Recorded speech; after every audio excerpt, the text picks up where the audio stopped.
Yeah, thanks, Alec, and thanks, Dan, for the opportunity to come talk with you folks. Um, yeah, I'm a security architect. First, a little bit about me. I'm a security architect here in Azure, and I focus on our hardware security and making sure, a big part of that is our confidential compute architecture. So I work with Alec on that a lot. Other parts are just general supply chain, the kind of soup to nuts on hardware security.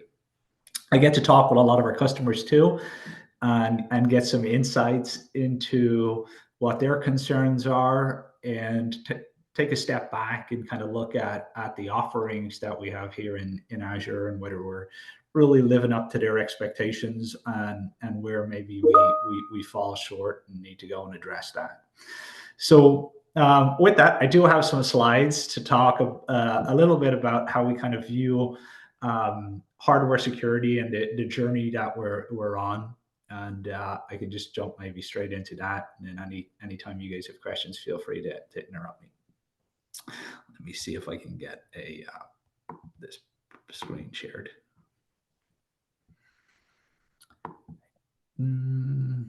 Let's go with this one, see if it works.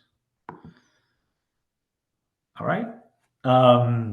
Assume you guys are seeing what I'm seeing. Yep. Yes. So journey to secure hardware infrastructure. Take a look at some components that are involved in secure devices. We have, of course, a hardware root of trust. I think it's a really critical part of confidential compute. It's a really critical part in just basic hardware security. We call it foundational when we look at our hardware security stack. This component is really foundational. It typically does, that first mutable code. It performs a digital signature verification on that. It starts the chain of attestation, and it also performs recovery, which is kind of like, we think about it as that protection, detection, and recovery flow, those three pillars. The root of trust is foundational in that. But as we go up the stack, it becomes more and more important in just that collection of hardware or firmware measurements and software measurements, and understanding what's actually running on any system. And then what should be running is kind of the next step down. And this is this reference integrity manifest that typically is provided along with hardware that says, hey, this is a valid list of ingredients or measurements that you should see on hardware that's up to date. And that's usually issued, again, by the hardware device manufacturer. And then this third bullet is one that we've identified as kind of a gap. It's always happened in the industry, but never in a very formal way. So it's a security conformance report. So you have hardware that can robustly provide measurements, of what it's running. And that's cryptographically provable. Is the hardware makes these claims. We know that this is what the hardware is actually running. We have a reference of measurements that come from the manufacturer. And these are usually like digests, so a series of bytes. It's not very understandable to the human eye. Is like you're going to get a hash essentially. And then you're trying to decompose what that hash actually means and rebuild it from usually some binaries or some artifacts, some evidence that's provided. But actually understanding what's in that evidence is usually the step that's missing. And that's the security conformance report. So that just proves that some security due diligence has gone into the artifacts. So if we take a step back and say, practically, how would this work for a system that's booting? So you would have a hardware root of trust that measures the first firmware that's loaded into it, whether it's your BIOS or UEFI. You'll have a reference integrity manifest that comes from a system manufacturer that says, hey, you should be running this version, and here's some evidence and information about it. But when you say, hey, what am I actually trusting here? I can see what's running, but what is it? What does it mean? What security has gone into it? Have you ran static code analysis? Have you done a review? Have you done pen testing? What's actually gone into it? And that's the aspect that's usually missing, and that's where the security conformance report comes in. And interestingly, Azure and other hyperscalers would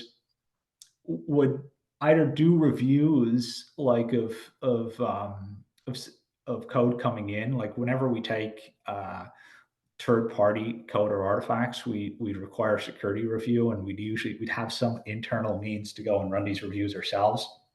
And then other times we would hire third-party security firms to help us review the mutable code that we're getting in, like this firmware code that we're getting in from third parties. And that didn't really scale well. We would find that there were some gaps in it where third-party firms who were providing it the feedback loop was incomplete, and we weren't learning and growing. So we took a step back, and we connected with some other cloud service providers that had the same. We found out they follow the same process. They have some internal capacity for performing reviews, and we'd all be actually performing the same review over the same artifacts. The hardware, I always say we all fish from the same pond, because the hardware industry isn't actually that big. And when we compare it to other industries, especially cloud hardware, there's like a limited number of like storage providers. You can probably count them on one hand, and then CPU providers and GPU providers, there's not that many. So we would end up performing the same work pretty much in doing these conformance reviews or security reviews. We'd end up doing the same work over and over, just in our separate silos. And then when we came together, we said, hey, can't we just align on the requirements that we do? And maybe, if you handle it, why not start to treat each other like these third-party review firms, that, hey, if you go review something, can you share the results with us, and vice versa. It's kind of how it started. And then that grew to be something we call OCP Safe. But we'll get into that. So taking the top thing down, the top thing from the list of components to secure devices, as I jump back, the first is this hardware root of trust.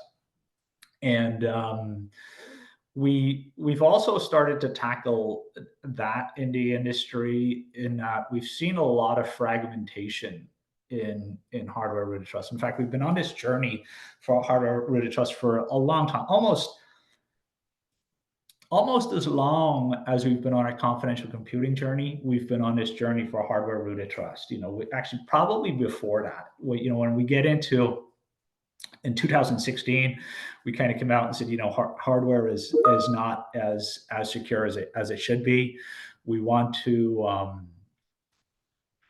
It's not as secure as it should be. We have this device. We call it our root of trust. We called it Cerberus at the time, and we launched that in the industry. And what it did was it made sure that firmware was digitally signed and fully attested, and it managed all these firmware components. And at the same time, other cloud service providers, they had similar architectures. There's not a whole lot of ways there was not a whole lot of ways to solve that problem. It was like, hey, if the hardware itself doesn't have these capabilities, you've got to bolt on the side of it a component that does, a little piece of hardware that does have these capabilities for authenticating and measuring firmware. So that effort eventually led to us starting off an open source effort across companies that we call Calyptra.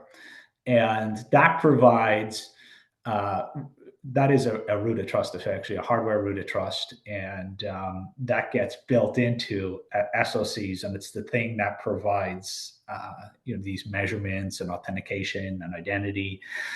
And it's fully open source. So it's one of the desires we've seen from talking with our customers is when we get into the topic of trust, what you're actually trusting, some customers want to go deeper than, hey, with confidential compute, you don't have to necessarily trust us, the cloud service provider. You can trust the hardware. And then as we get into what does it mean to trust the hardware manufacturer, that that story can start to come apart. When we drive more transparency into that and what it actually means, then it really starts to come together and resonate with those customers. People really want to know. They don't necessarily want to look themselves, but they want to have that option of transparency. And they, what we found is they really appreciate the ability to go look if they want to, and it gives them some assurance of the trustworthiness once they have that transparency. And then what this standardization around root of trust really enables is us to have some consistency in measurement, what's measured, how it's measured, and really simplify the stack as we start to go up the stack. Things get a little bit easier when the foundation that's underneath it is very consistent. So the reference integrity manifests, talk a little bit about those. You have at the bottom of this, you have these hardware rooted trusts that take measurements of the firmware that's actually running. We do that now in a consistent way with this Calypso rooted trust. That sends those measurements up. You usually have some software running on the system that gathers those measurements and then sends those measurements off to a remote verifier, or in some cases, a local verifier that can review those measurements. And it's usually comparing those measurements to this reference in integrity manifest. So as we dig into what's actually in the reference integrity manifest and how is that trustworthy, that's where we get into the security audits, like what security due diligence has gone into these reference measurements. And these measurements are usually the digest of the firmware and the software that's running within the trusted computing base of the workload. So it's like, what's gone in to say that this is actually secure? And one of the challenges we've always had when we done, we work with hardware suppliers and we take their firmware and we do an internal review. That was great in an era of trusting the infrastructure for Azure. But when we look at providing or reflecting that same level of trust back to customers, that was a challenge because all of that stuff, all of that security review would have been underneath NDA. So we had some issues. There was no. We could do these point-in-time reviews from these components that were released to us from various hardware manufacturers, where we get a storage device and then we get firmware that runs mutable code that runs on a storage device. We'd be like, okay, give us the source code. We need to make sure there's no vulnerabilities in it. We'd go do that review, and then we say, okay, it's good to go. And then a couple of months later, we get another release of firmware because they found a bug, and then we're like, okay, let's go back in and do another review.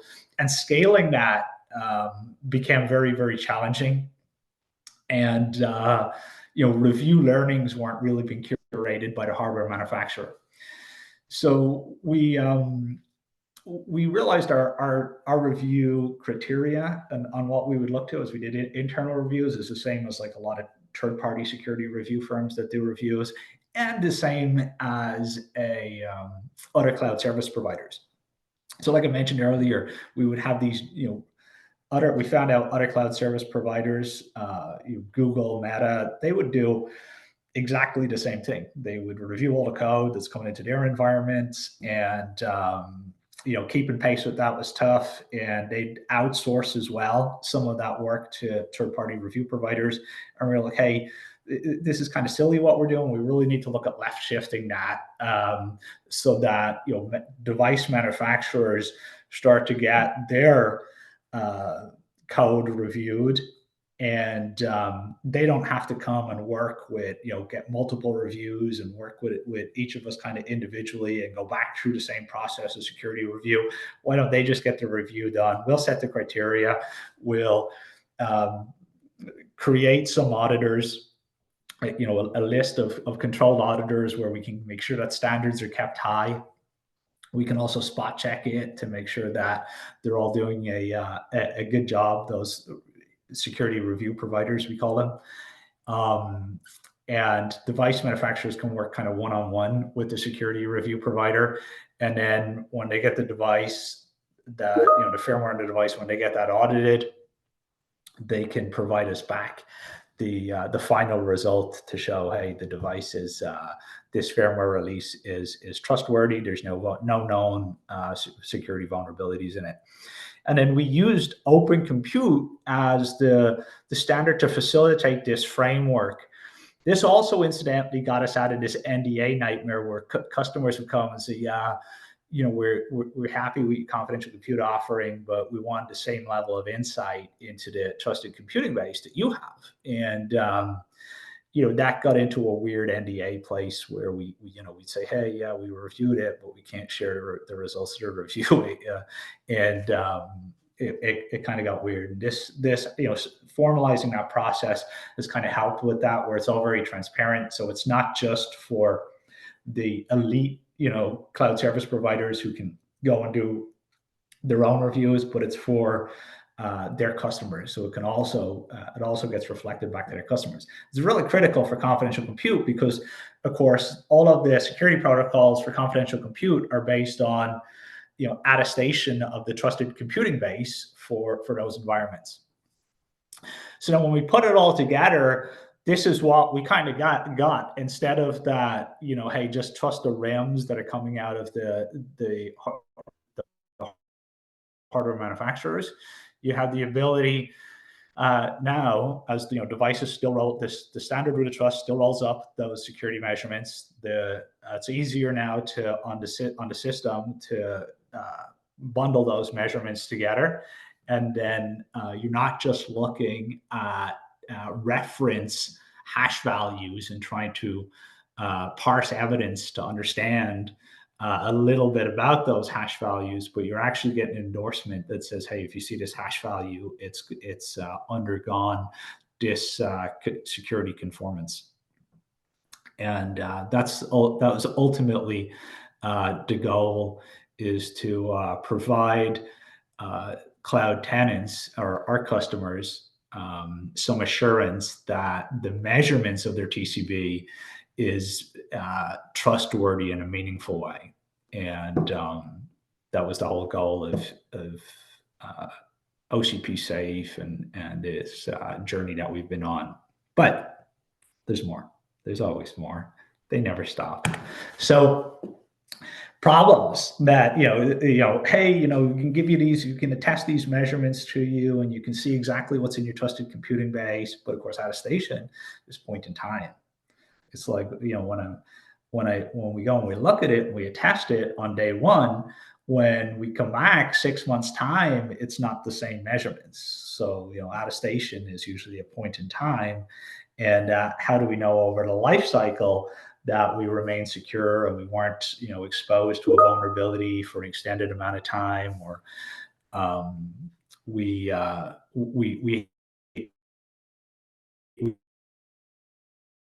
didn't start at an instance insecure. So it's like, how do they have provenance of events? How do we achieve that in the cloud? And then, of course, how do cloud tenants, assume less trust? That's really what they're after. They want to assume less trust, and we shift that to the hardware. We make the foundational components of the hardware very transparent, so they can see how that works. They can know it's secure. It undergoes security audits itself. This is the silicon, as well as the firmware that's in their environment.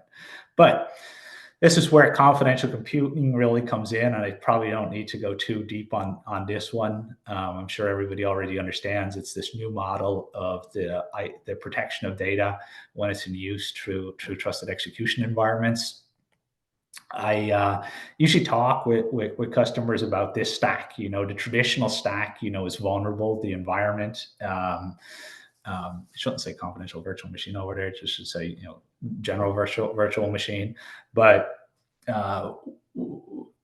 it's vulnerable to like DMA attacks from smart NICs, and some of these IO devices themselves are very very complex and run a lot of software on them. Can be control plane software that sits out in the smart NIC that has DMA access in and out of the tenant environment. When you start from day one and you have this static measurement of your trusted computing base, it's usually not very valuable because a lot of the software that runs on a modern system is what we call impactlessly updatable, or it can be serviced and moved from version A to version B to version C. And although your security posture when you're on version A might be very, very good, you move to B, might inadvertently have a vulnerability in it. And if it hasn't gone through that audit to say, hey, it's actually secure, you just don't know. You can come and you can attest the system when you're on version C, and you go, oh, what have they been exposed to in the past, and when was it exposed? You just don't know. Whereas confidential compute changes the trust boundary here, where it's a really exclusive relationship between the TEE, that smaller TCB, between the TEE, where it's isolated from hypervisor and other IO devices and components in the system, BIOS, BMC, all these other components these TEEs are isolated from. So really great small TCB story for cloud tenants, and I think they definitely gravitate towards that. It's like, who doesn't want more security? Some principles. These are probably a little bit stricter than come out of this organization, but one of the bars that we hold ourselves to, and I call them like first order principles for all of our confidential compute architectures. Those are the devices that we manufacture. We make sure they conform to this. And how we think about TEEs in our environment.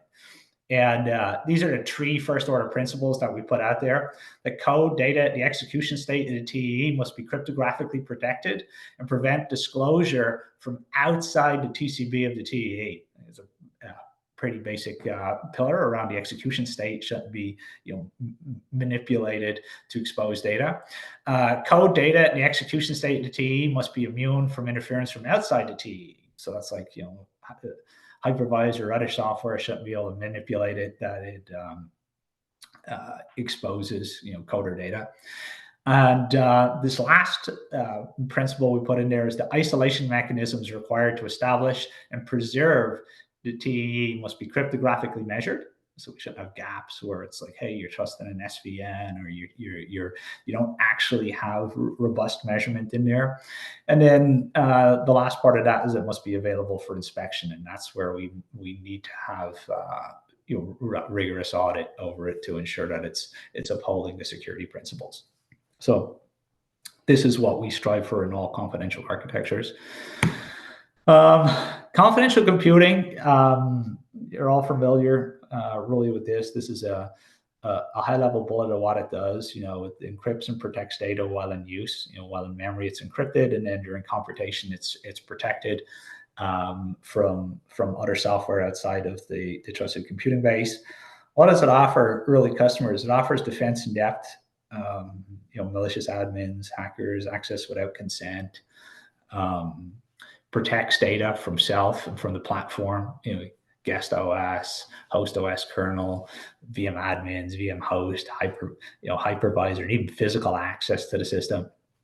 It enables new scenarios too in cloud that previously weren't possible. One of the ones we always talk about is multi-party sharing, where the data itself can be shared between multiple parties without exposing data outside of the contracts that have been pre-negotiated. So it will allow for computation over data and results that have been pre-shared, pre-agreed to be shared with either party. And we see this one's quite popular in medical industry and in financial industries, where there's certain PII restrictions on credit card data, but they want to share some aspects of the data without trying to parse the data set out themselves. This enables easy sharing. But a more powerful scenario that we've enabled with confidential computing to deliver even more security promise over the top, and we released a paper about this, I believe last year.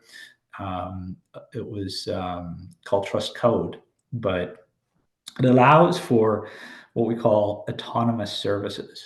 And when we have these trusted execution environments that essentially separate operations from governance, it becomes a very powerful tool to be able to launch services where the cloud service provider can be responsible for the availability of a service, but not responsible for or not able to influence the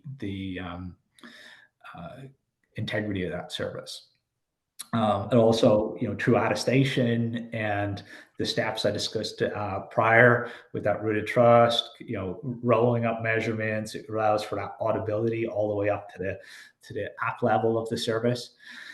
And then some of the powerful services that can be built with this are transparency services, for one. So services that hold other services accountable for their transparency, and that is one that we have inside Azure. It's a transparency service that is an immutable ledger that records claims about software artifacts.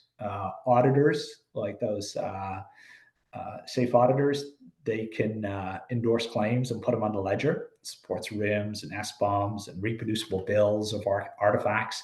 They get recorded on the ledger, and then the ledger also gives back, receipts of what's been recorded on it. And then in our environment, those receipts are then used to make the artifact deployable. So we in fact have it that artifacts cannot be deployed in the environment unless they've been recorded on the ledger, because always the challenge with blockchain technologies, which is like ledger technologies, is you got to worry about what's not been recorded on the ledger.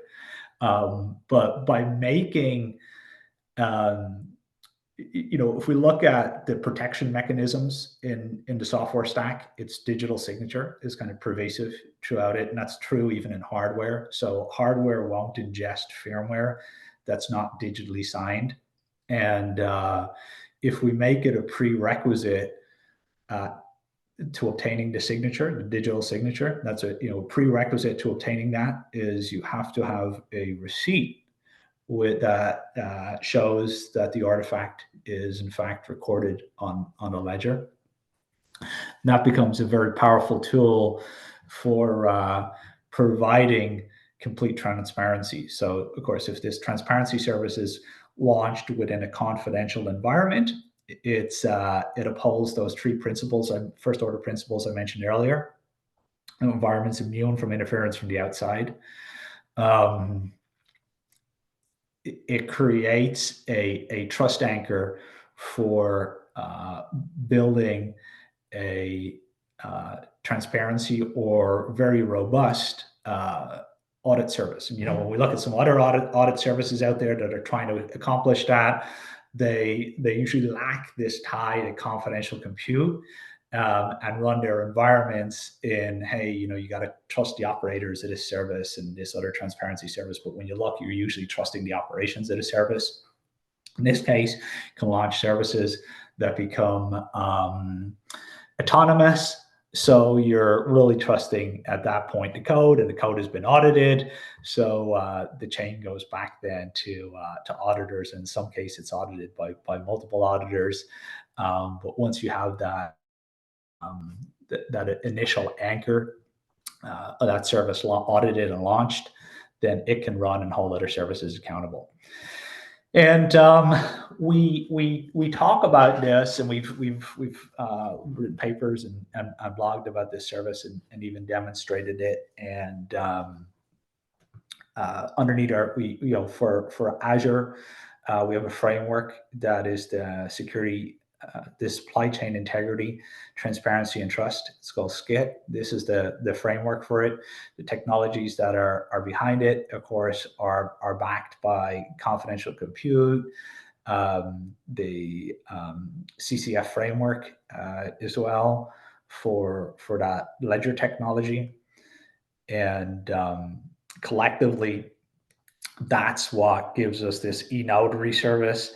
This is how it ties in just to firmware for the TCB.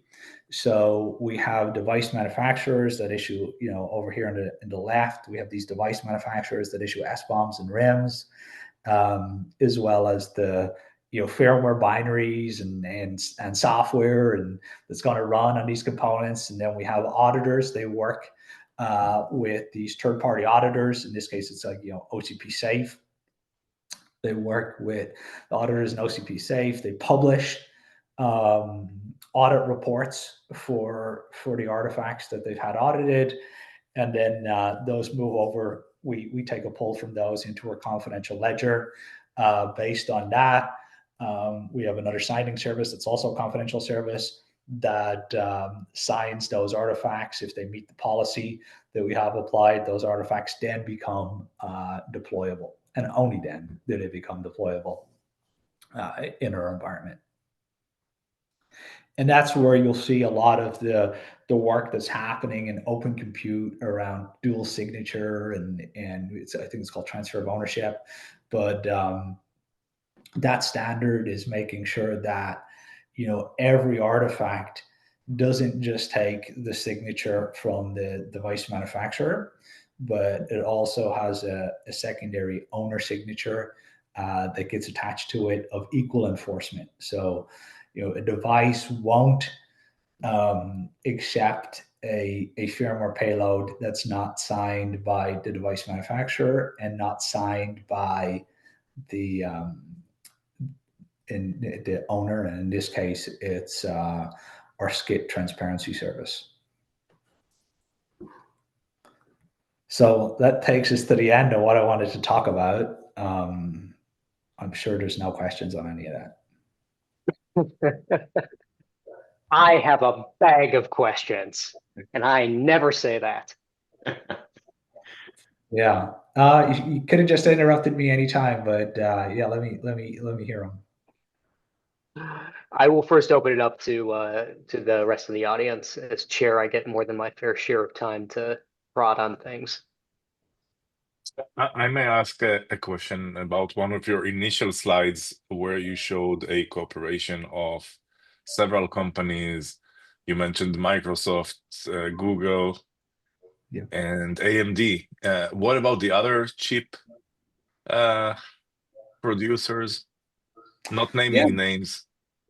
Yeah, there's a lot more companies are involved in.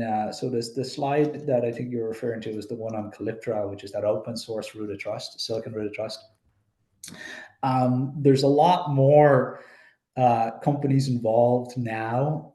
So it's an older slide, but those are the founding companies that are listed on the top on the top. We kind of got together, Microsoft, Google, AMD, and NVIDIA.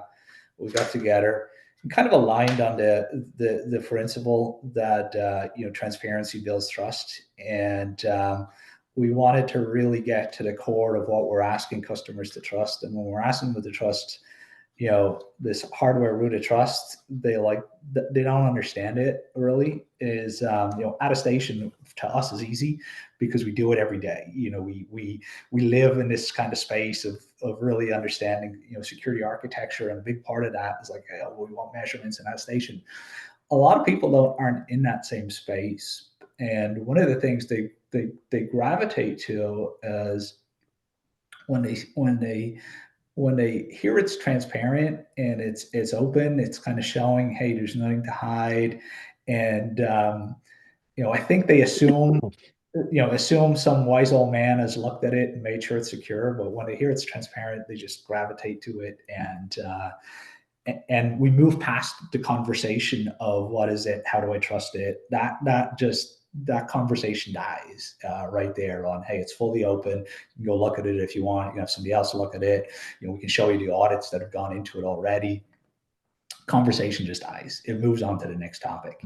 And that's really what my job here is in Azure, is making sure that we deliver on they say I need to exceed customer expectations, but it's just trying to find out what those are. And it's great when they raise a question or a topic, and it's just already covered. It's when we have gaps or blind spots, that's actually what I go there and like to hear about. But it's also kind of rewarding when we have it already covered. And so get to your question, where are the others?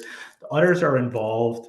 In fact, Calyptra itself is now a leading kind of root of trust technology, in that we see adoption of it been very, I can't talk about people's roadmaps, but been very pervasive.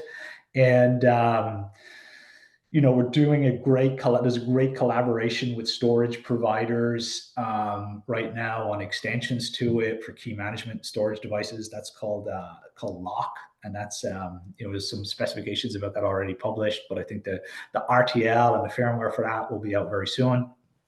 Last year, just recently released some quantum resilient cryptography in a thing we call Adams Bridge, which is, again, just an extension to that core Calyptra, where we build in now quantum resilient cryptography.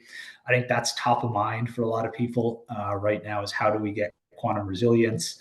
It's top of mind for a confidential compute, right? All of these protocols are going to change. They're all based on classical cryptography. Now we've got to iterate, with versions of quantum on top of it. So by collaborating with others in this space, we found that we move a lot quicker in terms of development. The development burden gets shared across collaborators, but also the adoption and the consistency of when companies take it. Like, it's always been, when we went down the standards route and just tried to drive with standards, what we found is people arrive at different times with different implementations, and sometimes horribly inconsistent. And it's kind of funny. Nobody would ever think of going and writing their own crypto library. People would just take OpenSSL, libcrypto. There's a small handful of trust and embed TLS. There's probably like 3, maybe 4 crypto libraries on the planet that people take. When it comes to hardware, in the software world, nobody would even think about writing a crypto library. When it comes to hardware, everybody was rolling their own, and everybody rolls their own. It's kind of like that. The hardware ecosystem, in my view, is like 20 to 30 years behind the software ecosystem in terms of thinking about like transparency and where value really is. And I'll tell you how the customer sees it. And this is a true story, right? So there's about maybe 5 SSD or storage manufacturers that are out there, and we can name them all, right? I'm sure people in this room could probably name at least a couple, right? If I poll 100 Azure customers, I'll be lucky to find one that can name an SSD manufacturer, but they will all tell me that SED and eDrive is not trustworthy. And it's because one of those SSD manufacturers had a security vulnerability, and it resulted in actually a lawsuit, and they remember that. They read the news article on that, and this is what customers remember. They don't remember that, hey, that was actually manufacturer A, and your drives are manufacturer B. When I get into that discussion, they're like, well, how do you know B doesn't have a vulnerability? And I'm like, well, I can't give you guarantees that B doesn't have any vulnerabilities. But so then what it kind of comes down to is that hardware industry, we don't realize it, because we're down in the weeds of competing, but at a top level, and where customers are at, the people that are paying, where they're at is we're all whitewashed. We're all in the same bucket. And then by not like, hey, really coming out and delivering on security, we all take damage with that. It's the same. It's actually very same when in cloud. We've always maintained in cloud, it's not good if any of the other cloud service providers have a security vulnerability. That's not good. It's not good. It's not good for our business because it starts to ask questions around, hey, are you exposed to that? Or how do you know you don't have something similar? And it really rattles the ecosystem. So when it comes to security, we kind of have, at least we feel we got a duty to collaborate broadly and really bring it to up level it and bring it to where it needs to be. So that's a long-winded answer for that, but sorry. Let me just ask a really quick question that you can kind of leave us with an impression. And I don't, we don't need to get into company specific information here. I'm just saying, in a typical hyperscaler cloud environment, of these reference value measurements, these RIMs that come in there, how many different RIMs from the different device manufacturers do you have to attest to bring up a full, a full node that can run cloud workloads? Top of your head. Yeah, there's a lot, it depends on the number of devices that are attached and just an average. You'd probably you'd have less than 10 for sure, but not much less. So almost 10. And I think I don't think many of the people in this room would have said a number higher than 2, or at least I wouldn't have until you and I started having conversations. I didn't realize there was that many different manufacturers that are contributing code that is in our TCB. Yeah. Really, when you start to add devices, it gets out of control. And then inside the RIMs, there's a lot of measurements. There's a lot of components that walk up through that stack. Of course, confidential compute running in a TE, it reduces that significantly. But there's still a bit of code in there too.